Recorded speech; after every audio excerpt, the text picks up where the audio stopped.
Recent figures from the Central Statistics Office show that Ireland, this really amazed me, is becoming a nation of renters. This was a thing when we always talked about in Germany, they're mad keen on their renting, in continental Europe they're mad keen on renting, but in Ireland having your own home has been absolutely sacrosanct. But there's now almost 500,000 families in rented accommodation, and the increase in people living in rented accommodation is 47% over the last few years.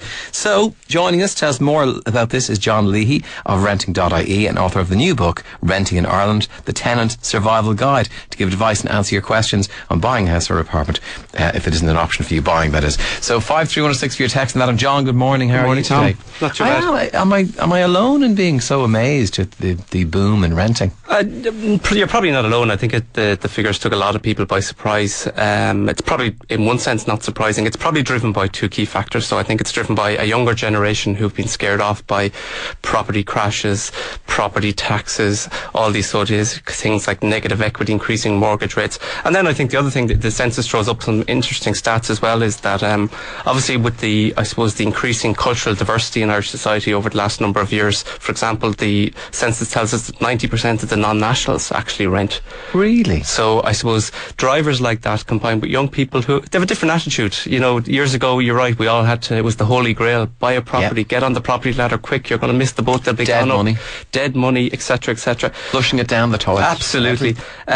Times have changed. People's attitudes have changed. I think the other thing I think that is a key driver behind it, and it probably is maybe one of the few benefits of the Celtic Tigers, the quality of rented accommodation has improved massively. So it's now possible to probably rent a property of comparable quality to what you would like to buy, whereas I rented years ago, and you know, it was kind of, you took what you could get with a view to trying to buy eventually.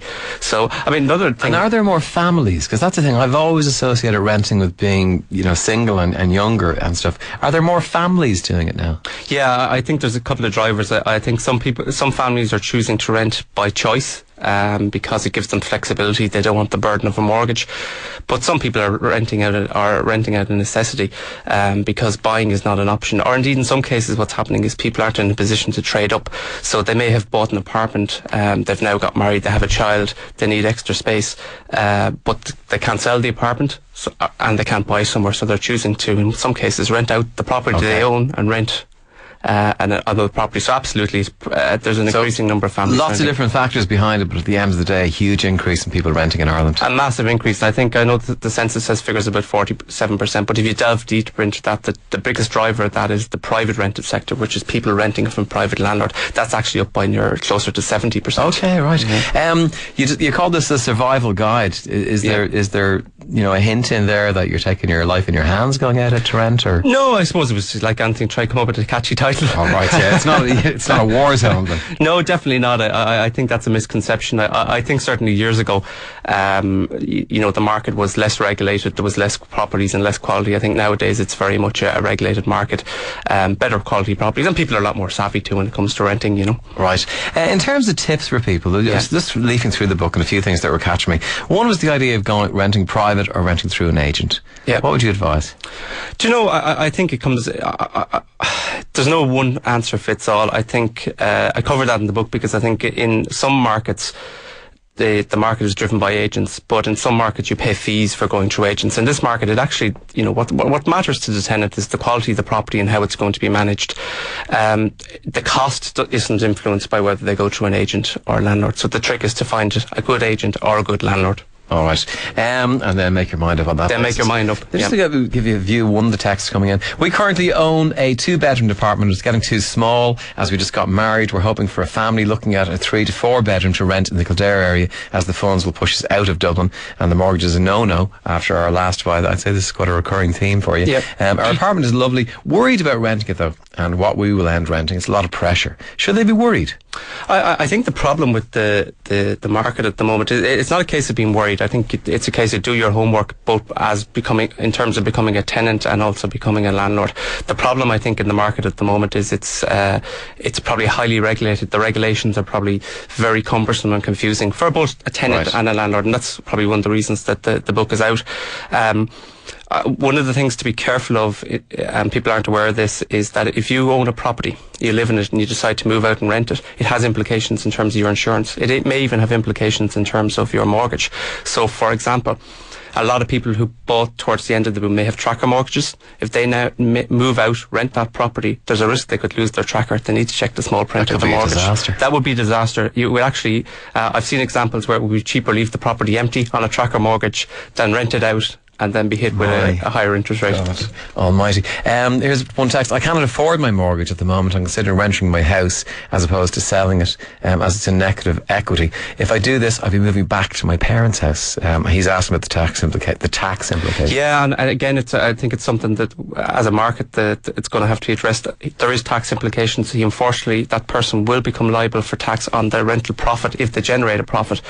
The way tax is calculated on rent is actually quite complex, but it's not to do with the actual rent minus the mortgage payment. It's only 75% of your mortgage interest. So a lot of people fall into this trap. They actually generate a paper tax liability even though they're losing money on the property. Lose. Yeah, absolutely. What are your main advices to people if they're considering renting? Yeah, I think if people are going to rent, I think the first thing is obviously view a number of properties. Go in with a checklist. You can download one off the website, and then I suppose in the cold light of day, compare the different properties. People often go to view a property. They come out and they go, "Oh, was it gas or electric heating?" They can't even remember. They tend to look at the superficial things. So look at the detail. View a number of properties. The other big one is leases. For some reason, people in this country tend not to read their leases. They tend not to know what type of lease they're signing, and that can cause problems down the road. There are a number of different leases in operation in the market. Check what kind of a lease you have. Read the lease. Check is there any kind of prohibitive clauses in it. And the big one is, if you don't intend to see out the full term of that lease, well then don't sign that lease. Ask for a shorter lease, because it could have implications for your deposit, or indeed you could be liable for the rent for the remainder of the lease. Sounds like something you could use advice on, the lease. It is a contract after all, isn't it? It is. It is a contract. It's a legal contract, and I think that's something people often overlook. Okay. What do you find are the main causes of disputes between landlords and tenants? The main causes of disputes are obviously related to deposits, and then the non-payment of rent from the landlord's point of view. I think that the whole deposit thing, again, a few simple steps can prevent any issues rising. The first one is back to the lease. Know what your obligations are under the lease. The other key piece of advice is, if you move into a property, request what's called an inventory of contents. It's a simple itemization of what's in the property and its condition. So at the end of the tenancy, there's no dispute as to either what was in the property or its condition. That tends to be the big one. Right. If you do find yourself in dispute with the landlord, there is a body you can go to now. There is, yeah. I mean, obviously, in the first instance, try and come to an amicable solution. It's the quickest and easiest option. If not, you can go to what's called the PRTB, or the Private Residential Tenancies Board, which is the government body which mediates in disputes between landlords and tenants. Someone's saying, Tom, how does this amaze you? People starting work in the last few years are underpaid with no raises, promotions, bonuses, etc. anymore. Who can afford to buy? I suppose it's just the size of the growth in it really is was stopping me in my tracks, and also the fact that it's been so ingrained in so many of us, that the old buy and money down the toilet and all that kind of thing. Tom, can your guest clarify what the situation is regarding garden maintenance on rented houses? Our landlord refuses to provide garden equipment for us. Yeah, again, it's one of those things. Most leases will cover who's responsible for the garden.